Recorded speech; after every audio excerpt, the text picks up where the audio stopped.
Hello friends, welcome to my channel Vision Guru.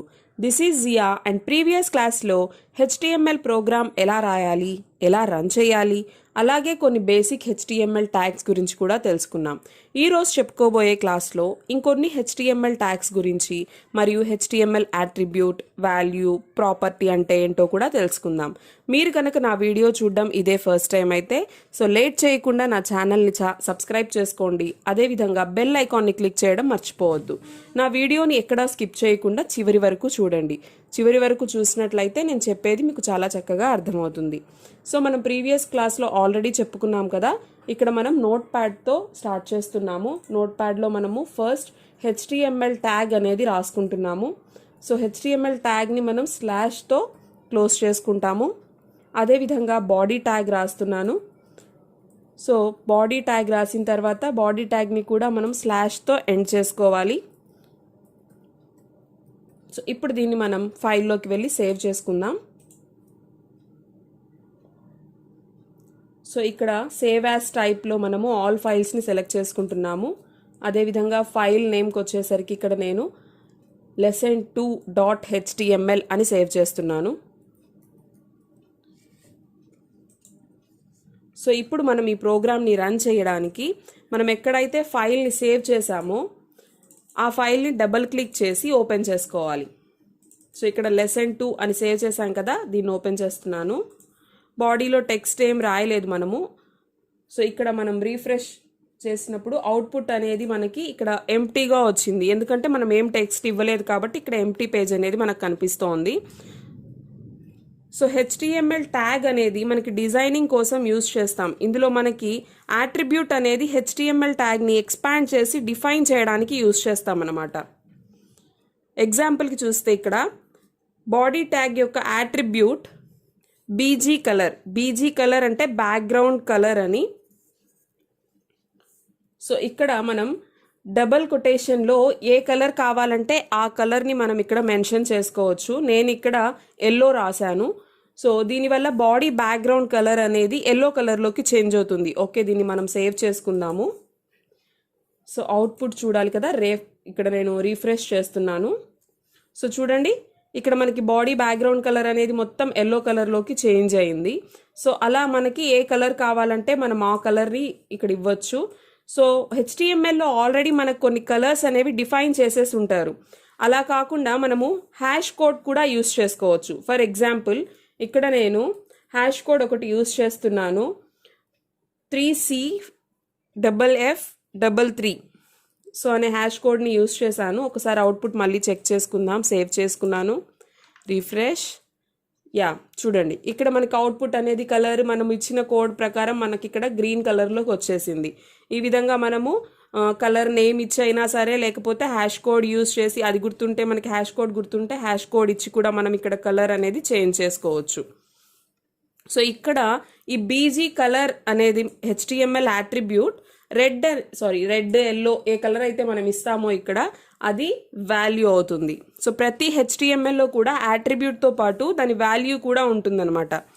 So next HTMLలో H1 tag అనేది ఉంటుంది. So H1 అంటే ఏంటో కాదు, ఇది మనకి హెడ్డింగ్ని డిఫైన్ చేస్తుంది. సో H1 అంటే హెడ్డింగ్. సో ఇక్కడ మనకి మనం హెడ్డింగ్ అని అంటే మనం చెప్పాం కదా, H1 అంటే హెడ్డింగ్ అని. దీనికి మనం సపరేట్గా బోల్డ్ అలా మనం ఏమి ఇవ్వాల్సిన అవసరం లేదు. సో హెడ్డింగ్ అంటేనే మనకి అది పెద్ద లెటర్స్లో, బోల్డ్ లెటర్స్లో మనకి అవుట్పుట్ అనేది వచ్చేస్తుంది. సో ఒకసారి దీన్ని సేవ్ చేసుకొని అవుట్పుట్ చూద్దాం.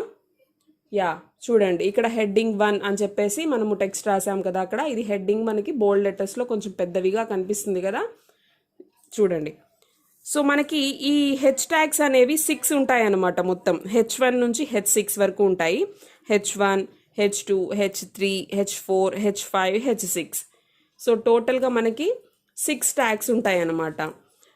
సో ఇక్కడ మనకి హెడ్డింగ్ 1, హెడ్డింగ్ 2 అని మనం ఇక్కడ రాస్తున్నాను నేను ఇప్పుడు. చూడండి, సో అంటే ఏంటి అంటే హెడ్డింగ్ 1 అంటే మనకి కొంచెం పెద్ద సైజులో బోల్డ్ లెటర్స్ వచ్చాయి కదా. సో అలాగే హెడ్డింగ్ 2 అంటే దానికంటే కొంచెం తక్కువ సైజులో లెటర్స్ అనేవి వస్తాయి. సో అదేవిధంగా హెడ్డింగ్ 3 ఇంకొంచెం తక్కువ సైజు, హెడ్డింగ్ 4 ఇంకొంచెం తక్కువ సైజు. అంటే మనకి అకార్డింగ్ టు నెంబర్స్ ఆ సైజెస్ అనేవి తగ్గుతూ ఉంటాయి. ప్లస్ ఇక్కడ మనము బిఆర్ ట్యాగ్ని కూడా యూస్ చేయట్లేదు సపరేట్ లైన్స్ కోసం, ఎందుకంటే ఇవి ఆల్రెడీ హెడ్డింగ్స్ కాబట్టి అవి ఆటోమేటిక్గా సపరేట్ లైన్స్లో సపరేట్ సైజెస్లో వచ్చేస్తాయి అన్నమాట. సో ఫైల్లో నేను సేవ్ చేసుకుంటున్నాను. ఒకసారి అవుట్పుట్ చూద్దాం. రీఫ్రెష్ చేశాను. చూడండి, ఇక్కడ చూడండి మనకి సపరేట్ లైన్స్లో వచ్చేసాయి. సైజెస్ అనేవి కూడా మనము ఇచ్చిన నెంబర్స్ ప్రకారం అవి తగ్గుతూ వచ్చాయి. చూసారా? నెక్స్ట్ ట్యాగ్ చూసినట్లయితే పీ ట్యాగ్ అంటే మనకి పారాగ్రాఫ్ ట్యాగ్ అని అర్థం. సో మనం ఏమైనా పారాగ్రాఫ్స్ కానీ ప్యాసేజెస్ కానీ ఇలాంటివి రాయడానికి ఈ పీ ట్యాగ్ని మనం యూజ్ చేస్తాము. సో ఇక్కడ నేను పీ ట్యాగ్ని రాశాను. సో ఫైల్ని సేవ్ చేసుకొని తర్వాత అవుట్పుట్ ఒకసారి చెక్ చేసుకుందాము. రీఫ్రెష్ చేస్తున్నాను. సో ఇక్కడ చూడండి మనం పారాగ్రాఫ్ అని రాసాం కదా. సో పారాగ్రాఫ్ అనేది మనకి సపరేట్గా ఇక్కడ వచ్చేసింది. సో ఇలా మనం పీ ట్యాగ్ని యూజ్ చేసుకుంటాము. నెక్స్ట్ నేను బిఆర్ ట్యాగ్ని యూజ్ చేస్తున్నాను ఎందుకంటే సపరేట్ లైన్ కోసం. నెక్స్ట్ మనం హెచ్ఆర్ ట్యాగ్ని ఇక్కడ అప్లై చేస్తున్నాము. హెచ్ఆర్ ట్యాగ్ అంటే హారిజాంటల్ లైన్ డ్రా చేయడం కోసం యూజ్ చేస్తాము. సో ఎలా అయితే మనం లైన్ని బ్రేక్ చేయడానికి బిఆర్ ట్యాగ్ని యూజ్ చేస్తామో అలాగే లైన్ని డ్రా చేయడానికి మనం హెచ్ఆర్ ట్యాగ్ని యూజ్ చేసుకుంటున్నాం. సో ఫైల్ని సేవ్ చేసుకుంటున్నాను. రీఫ్రెష్. అవుట్పుట్ చూడండి, ఇక్కడ మనకి లైన్ వచ్చేసింది. హెచ్ఆర్ ట్యాగ్ని యూజ్ చేసాం కాబట్టి ఇక్కడ హారిజాంటల్ లైన్ అనేది మనకి ఇక్కడ వచ్చింది. అలా మనకి ఎన్ని లైన్స్ కావాలంటే మనము అన్నిసార్లు హెచ్ఆర్ ట్యాగ్ని ఇక్కడ యూజ్ చేసుకోవచ్చు. సో ఇక్కడ మళ్ళీ నేను హెచ్ఆర్ ట్యాగ్ని అప్లై చేశాను. సో మళ్ళీ సేవ్ చేశాను. రీఫ్రెష్. చూసారా, ఇక్కడ మనకి ఇంకొక లైన్ వచ్చింది. సో ఇలా మనకి లైన్స్ వచ్చాయి కదా. సో ఈ లైన్స్కి మధ్యలో మనం ఏమన్నా టెక్స్ట్ రాయాలి అనుకోండి.